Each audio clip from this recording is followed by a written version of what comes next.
Mbetet në dorën tuaj të përmbushni atë që kërkohet. Plani rritjes është plotësisht në duar tuaja dhe kjo do të jetë e rëndësishme për reformat tuaja që nevojiten për antarësim në Bashkimin Evropian.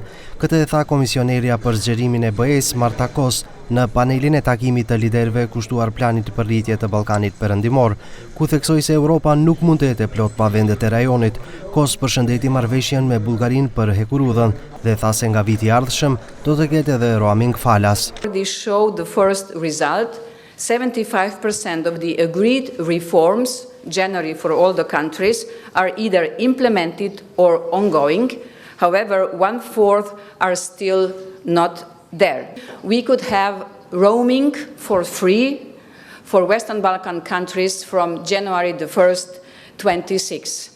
Se plani për rritje i Maqedonisë nuk është vetëm formal e tregon edhe fakti që vendi ka përmbushur pjesën më të madhe të reformave, madje mbi mesatarën prej 75%, theksoi kryeministri Mickoski. Ai tha se Maqedonia mbetet në rrugën evropiane. Нашите чекори по европскиот пат се со отворено срце и разум, со прифаќање на европските вредности. Меѓутоа се противиме на уцените кои не се дел од тие вредности. Не прифаќаме наметнување под маска на европскиот процес. Почитувана комесарка Кос, на овој самит нашата држава влегува како држава со јасна насока. Нашите реформи не се декорација, тие се потреба. E pyetur nëse Europa do të jap garanci se procesi nuk do të bëhet bilateral, si dhe për paralajmërimet e Bullgarisë se do të propozojë amendamente në Parlamentin Evropian me shtesën gjuhë dhe komb modern, Kos theksoi se identiteti është në traditë. Identity is something we carry in our soul and in our hearts. Identity is how we feel about our own country.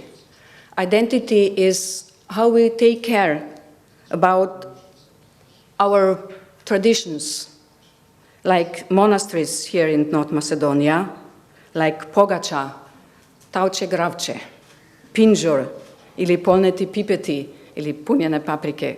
Mickoski qartë nuk u pajtua se identiteti është vetëm në ushqim, por edhe në figurat historike që luftuan për shtetjen Maqedonas.